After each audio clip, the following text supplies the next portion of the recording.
又係我 Vivian 啦。咁今次咧又同大家講關於跑步嘅嘢啦。咁想分享一下今年嘅3個全馬嘅情況啦。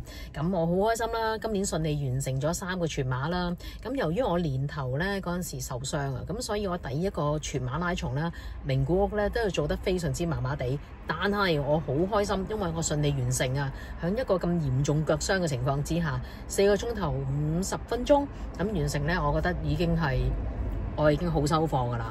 咁與此同時，除咗去養傷之外咧，我仲要開始進行我個Sydney 嘅 marathon， 咁所以咧我基本上係冇休息過噶。咁樣就跑完咗名古屋啦，一路咁養傷啦，一路咁樣去開始訓練咁樣噶。但係好出奇，亦都好神奇一樣嘢咧，我個腳傷咧冇加重到啊，而且咧仲慢慢好轉咗。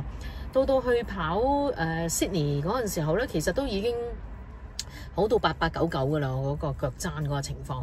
咁我好開心啦，因為我自己咧亦都擺好多心機去準備呢一個 Sydney Marathon 啦。咁咧我就係順利完成嘅。咁而個時間咧4個鐘頭23分鐘咧，我自己都滿意嘅。因為咧雪梨都係一個比較難嘅賽道啦。咁我自己 expect 得唔係話太過樂觀，我可以跑得好好嘅。咁但係亦都比我想象中都唔錯喎。自己順利完成，翻到嚟完全冇話嚴重腳痛啊。休息咗一陣，咁又開始又繼續跑翻啦。咁跟住啦，響Sydney 完咗之後咧，個半月咧就係呢一個Melbourne Marathon 嚟嘅。咁 Melbourne Marathon 咧，我響完咗雪梨之後咧，我自己嗰個狀態咧都未翻嚟㗎。休息完之後啦，跟住又有中咗流感啦，咁自己都剩翻剩餘嘅時間，所剩無幾得2個禮拜剩嘅啫。咁自己都膽粗粗咁樣，希望自己盡量完成啦咁樣。但係好出奇喎，我竟然咧呢一個賽事我 PB 喎。我上一年咧跑Melbourne Marathon 咧就係4個鐘頭15分鐘啦，咁今次咧就係4個鐘頭14分鐘，咁樣快咗咧1分鐘。聽落去好似好搞笑快1分鐘，其實好多噶啦，大家你知唔知啊？咁樣我平均嘅 pace 咧就係每一 K 咧喺6分鐘之內噶啦。對於我嚟講，其實已經係都好叻女噶啦。咁都好開心啦嚇。咁好啦，講完咗今年3個賽事啦，咁出年我參加咗啲乜嘢呢？咁大家都知道啦，之前有睇我嘅short 或者 video 啦，其實呢，我係中咗呢一個東馬㗎，咁好開心啦！真係第一次抽中就已經搞掂咗啦，個個都話我你真係有呢個 first time luck 㗎。咁之餘呢，我亦都抽香港啦嘅渣馬㗎。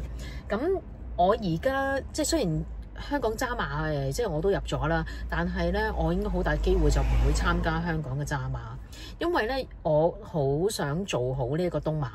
咁而東馬咧係3月1號，渣馬咧就係1月18號。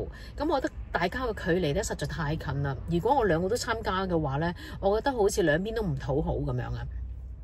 咁變咗咧，我自己咧好想去做好個東馬啦。咁如果我中途加插咗渣馬嘅話咧，就會將嗰個 program 咧即係搞亂晒咁樣噶。咁唔緊要啦，咁呢一個係我自己嘅個人目標啦。而且咧，我希望東馬今次咧，我唔單止做好佢啦，我亦都好希望唔知有冇機會自己做一次10科，我從來都冇試過噶。咁如果由410去到10科咧，其實係一個好大嘅進步嘅。咁我唔知道得唔得，但係我希望可以啦。咁所以咧，我就將自己嘅 program轉咗另一個啦。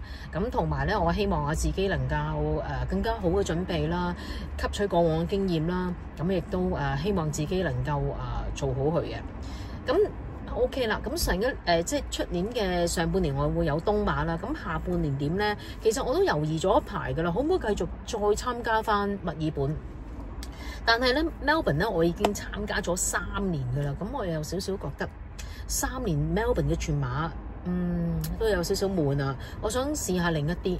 咁啱我朋友Warren 提醒喎，咁佢就話：喂，試下 Geelong 啊！咁後來我 check 翻，係 Geelong Marathon 咧，出年係第1年搞全馬嘅。咁我又覺得，咦，都幾好喎！佢第1年嘅賽事其實參加都唔錯喎。咁所以咧我就報咗啦，趁佢仲係 early bird 嘅時候啦，咁我已經報咗名啦。咁就係出年嘅9月20號。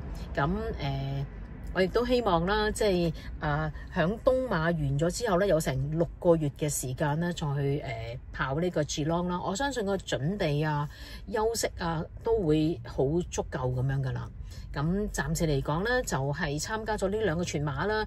咁 in between 會唔會參加啲細嘅賽事，例如10K 啊或者21K 咧？我都未知，睇下有冇啲好玩嘅賽事啦。咁亦都睇下我啲仔女會唔會跟我跑下咧。咁如果佢跑嘅，我都冇所謂，咪陪下佢哋跑咯。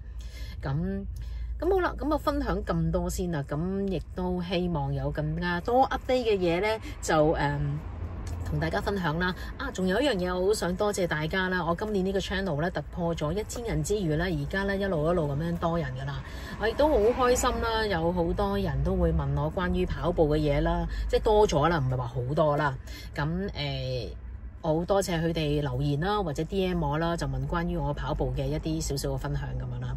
我都希望嚟緊啦，我努力咁樣去跑步之餘咧，都希望經營到呢一個YouTube channel 咧，更加可以多啲人去同多啲人分享我嘅心得或者我嘅興趣咁樣啦。